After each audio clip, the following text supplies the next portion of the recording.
Please don't forget subscribe to the channel and hit the bell to get notified of new daily videos. Okay, Reddit, this one still gives me chills, but also a deep sense of satisfaction.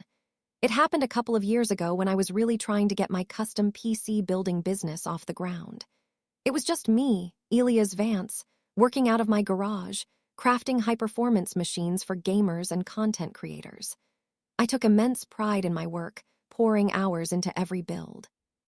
One afternoon, I got an inquiry from a guy who called himself Tristan Mallory. He wanted a top-tier liquid-cooled rig, the kind that costs serious money. Initially, he seemed legit, but his messages quickly turned demanding, borderline abusive. He started questioning my components, my pricing, even my experience, despite my portfolio being publicly available. He insisted on micromanaging every tiny detail and implied I was trying to rip him off. After a few back and forths, I told him politely that I didn't think we were a good fit and I wouldn't be taking his order. I wished him luck finding another builder. That's when Tristan flipped. He started a barrage of texts and emails calling me a shady amateur, accusing me of being unprofessional and threatening to leave terrible reviews everywhere. I blocked his number and email, thinking that would be the end of it. How wrong I was. About a day later, the messages started appearing on my personal social media, the one I kept separate from my business page. He'd somehow dug through layers of privacy settings, found my profile, and started leaving comments and direct messages. He went from calling my business a scam to insulting my intelligence, my appearance, even though he'd never seen me, and making misogynistic remarks, assuming I was a woman because I worked from home. I'm a man, for the record. I reported, blocked, and tried to ignore, but he was persistent, creating new burner accounts. Then he crossed the line. A line that once breached meant there was no turning back. He found pictures of my then-teenage daughter, Sophia, on my private family album. He sent me a message with one of her photos attached, saying, "Your little girl looks like she spends too much time online. Maybe I should teach her a lesson about privacy." The implication was clear, sickening, and absolutely infuriating. My blood ran cold. This wasn't about a computer anymore. This was about my child. I didn't delete a single message. Instead, I called Lena.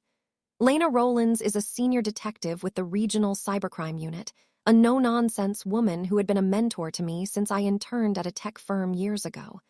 I trusted her implicitly. I told her everything, my voice shaking with rage and fear. Lena met me at a cafe, her expression grim as she scrolled through the messages on my phone. When she saw the picture of Sophia and Tristan's vile comment, her jaw tightened. "Elias," she said, her voice low and steady, "you did well not to delete anything. Give me everything you have on him, the phone number, any email addresses, his fake business name, even the IP address if you have it from your initial inquiry logs." I handed over my phone and the preliminary chat logs. What followed was a masterclass in detective work. Lena explained that my case, while deeply personal and horrifying, was also a potential key. She'd been working on a complex financial fraud investigation for months, an elaborate pump-and-dump scheme run through shell companies and online platforms, using multiple stolen identities and burner phones. They had a ghost, a sophisticated operator who used the alias Tristan Mallory in some of his communications, but could never be definitively linked to a physical person. The phone number Tristan used for me was one of the many they had flagged, but until now, they hadn't had a direct, current personal link to tie it all together with enough urgency. My refusal to build his PC, his subsequent meltdown, and his incredibly stupid decision to stalk and threaten my daughter through his real identity on a new burner account provided Lena with exactly the actionable evidence she needed. The direct threats against a minor, combined with his established pattern of online harassment and the confirmed phone number, gave her the leverage to get a warrant. 2 weeks later, Lena called. Her tone was calm, almost understated, but I could hear the triumph in her voice. "Elias, they picked him up this morning." Tristan Mallory wasn't just a cyberstalker. He was a key player in a multi-million-dollar fraud operation. The high-end PC he wanted from me, likely to facilitate his illicit activities. When the federal agents stormed his luxury apartment, they found a treasure trove of evidence. Multiple computers, dozens of burner phones, fake IDs, ledgers detailing his scams, and evidence of countless other victims. He was charged with multiple counts of wire fraud, identity theft, and money laundering, federal offenses carrying decades in prison. The online threats against Sophia, combined with a history of similar low-level harassment, reports that Lena's team now connected, also resulted in charges for aggravated online harassment and intimidation. His assets, including his expensive apartment and several luxury cars, were immediately seized to cover restitution for his fraud victims.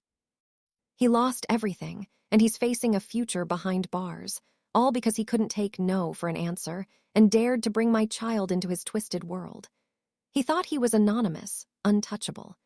But he learned the hard way that when you target a parent's child, you awaken a beast, and justice, sometimes, has a badge and a very long reach.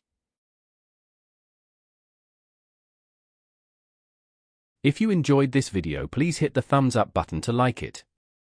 And please do subscribe to support the channel.